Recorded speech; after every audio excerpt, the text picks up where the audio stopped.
All right, so the last big argument we're going to get into that's like nat-circuit based is the critique. And this is by far the most complicated one, and by far the one I understand the least. I still get the basic idea behind it, but I personally have never ran a critique. I've just seen it used a lot and have had it ran against me before and answered it. Um, so obviously, getting into this, take it all with a grain of salt. But as with other things, I pulled these notes from a lot of different people. In fact, any nat-circuit debaters who are famous, who are familiar with famous nat-circuit debaters will know Anna Meyer as one of the most famous critique debaters in Lincoln Douglas debate, and I learned a lot of this under herself. So it all comes from good sources. It's just a matter of whether or not I can digest this information and give it back to you guys.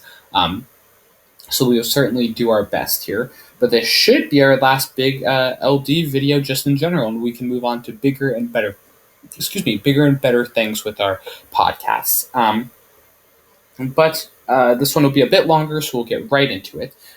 So first, let's go in and talk about what debate really is, because the critique kind of breaks down and goes against this. So whenever we have a debate, it's generally between our two sides, right? And the negative side can do different things. But it's going to be like the affirmative plan versus the status quo, or affirmative plan versus the counter plan, or the affirmative plan versus a disadvantage, or whatever different thing that the negative side is offering. But the role of the ballot is to determine what world is going to be better. The affirmative world or this negative world that they're providing, no matter what it might be. But not everyone always wanted to go with that. There was a very famous group of debaters under what was called the Louisville Project, which was essentially a team that tried to skirt the question of the resolution and debate other things. And they lost a lot. They never won rounds because of it, because people were like, "You're not actually debating the resolution." Obviously that lost in the rounds, which is then what led to the K. It was this kind of idea that there are bigger things going on in the world, and the role of the ballot shouldn't be to have this binary interpretation of the affirmative and negative and what they have to protect, but it should instead be focused on these bigger ideas of oppression and who's reducing it the best. And the affirmative side should not be forced to be implicit in this impressive system simply because they have the affirmative side and the resolution itself is oppressive. There's different types of case that change that idea slightly, but we'll get into that in a second. So jumping right into the parts of this K, you're going to have a link, impact, alternative, and role of the ballot, which is by far the most important. So we'll start with link arguments, which is essentially arguing why the affirmative side is complicit in a system of violence and why the resolution is bad. So a lot of these are going to be based off things like the Orientalism or settler colonialism, or just you can really use basic arguments such as Islamophobia or racism. But it's this idea that affirming the resolution is some people would argue that it's simply ignoring big issues like this is reason enough to run the K, but most of the time it's just that they're complicit and allow these systems of racism to flourish in our society. So that's what your link argument is. It's linking those two ideas together and how the resolution is inherently bad.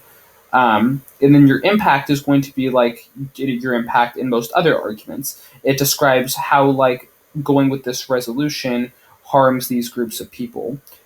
This was something that was very stressed upon when I learned this, is that you should be descriptive with it, but not graphic, because some people get way too graphic with it, and it becomes very uncomfortable for everyone watching the round. It's a bad time. So this is also going to be your explanation of how contributing to this impact is bad. It's going to help set up your role of the ballot argument that we'll get into later.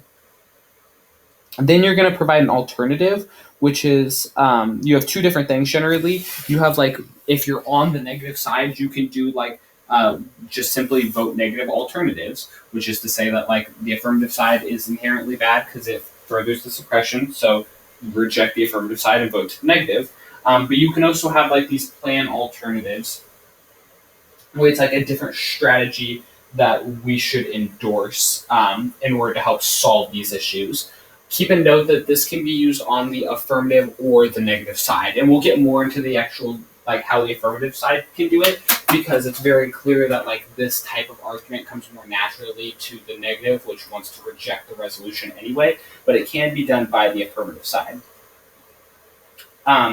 Your alternative can be conditional, and you can get rid of it if it like doesn't go well. But it is important to note that the critique itself should not be conditional.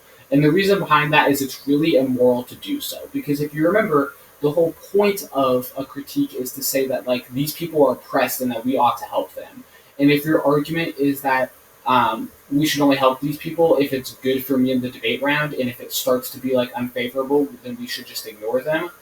That's very like obviously unethical, and it's not going to win you the round. Like it's going to look terrible, and you will lose your critique argument. So definitely do not run conditional critique arguments. They will always fail. So there are three different types of Ks, and generally we've been talking about this first one that we're about to, that I will explain, which is structural Ks, which is simply like this argument that the resolution itself is complicit in this bigger structure that is like harmful to society, and you should lose because of it. So like I said, a lot of them are like race-based things, but like a big one's also like capitalism. There's a lot of like deep philosophy arguments that you'll have to read into actual text, such as like Afro-pessimism and I was gonna say Orientalism, which generally like that one's not super dense, but like Deleuze and Dark Deleuze and Baudrillard and all of these like deep philosophical arguments that I'm not going to explain here, so you can go research those. But there are these big ideas. Feminism's a really good one too.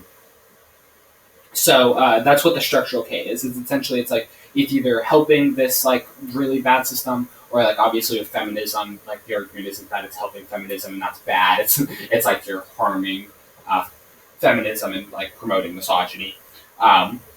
But so it's saying that like the resolution is inherently bad, and therefore we shouldn't follow it. / if you do follow it, you should lose because of it. And we also have topic Ks, which is specific to the actual action or result of the plan, which is just simply saying that, like, once again, we're going to see this bad effect brought out by the plan.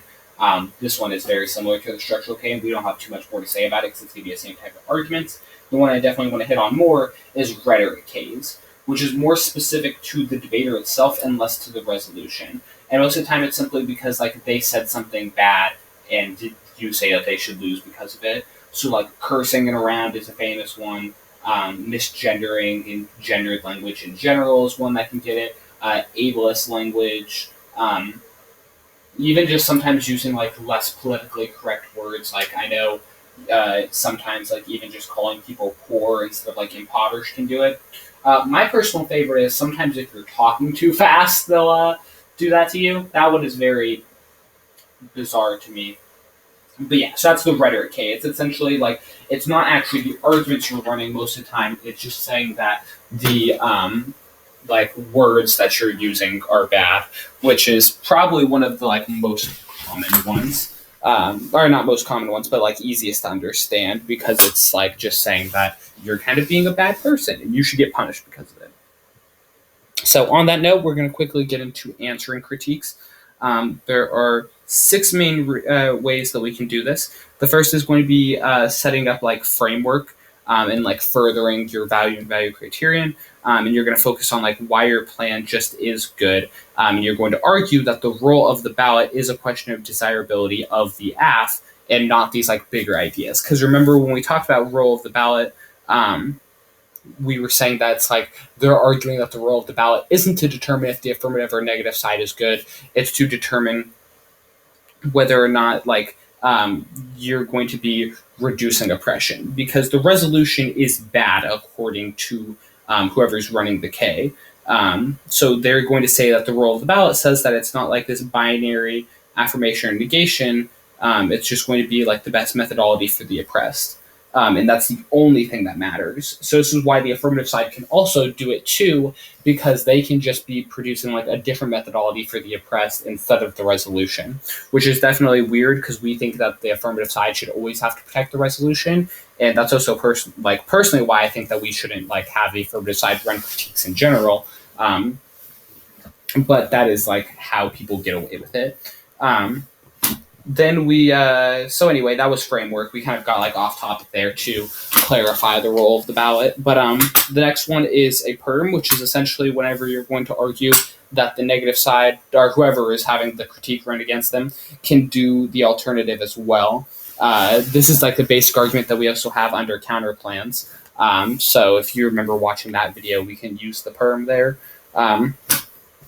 And then we have an argument that the alternative doesn't solve the issue. This is like the solvency deficit that we brought up on counter plans. But like simply, if like they provide this alternative, but that's still allowing for oppression, then the critique becomes a moot point, and instead we should just focus on the other arguments that are being presented in the debate and how they affect society as a whole, since obviously like the oppressed are going to be oppressed either way. The next one is generally like just that their thesis is wrong. A lot of times this is going to come down to like the rhetoric case, where it's just like, no, the words I'm using are good. There's not a whole lot beyond that except for just like your idea behind your K is bad and like these things aren't harmful, like you said. The fifth one is link defense, which is simply saying that I don't actually like cause this critique. So this one's going to be a lot better with like big ones like structural violence, because it's like, no, actually the resolution doesn't further like settler colonialism or harm feminism or whatever. We simply don't cause this issue. And the last one is independent offense. These ones can be like a lot more diverse. A lot of them is simply saying that like it's like an impact turn, but for the big ideas. So like, for instance, if someone reads a capitalism critique, then you can just be like, well, yeah, that's true. I do link it to capitalism, but like capitalism is good. So that's like our impact turn, where it's saying like, yes, everything you're saying is true, but it's not true that like this thing is inherently bad. There's also like other wild things, like sometimes that they'll be like, white people can't read Afro-pessimism, which is like a race-based argument. So like sometimes there's weird things like that on offense, but generally it's just going to be having that turn. Otherwise, there's not too much more to say. I could definitely get more in depth on a lot of these theories, but I don't want to. To be quite honest, I do not feel confident enough that I can give you guys like the information that you need. So we're just going to cut it there. But as always, this should be our last LD video, I believe, unless there's some other argument that pops in my mind. So I hope these whole groups of videos were very helpful for you guys. As I've stated from the top, you definitely need to go through and do more research on your own and practice and watch examples. But, you know, this is a good resource to kind of get yourself started in debate and start to kind of get a feel of what you're going to need to know. And I hope generally, just as someone who watches these videos, you care a lot about debate and education, and that we were able to get you closer to being able to spread that education yourself. But on that note, as always, I hope this video was educational for you guys, and I wish you good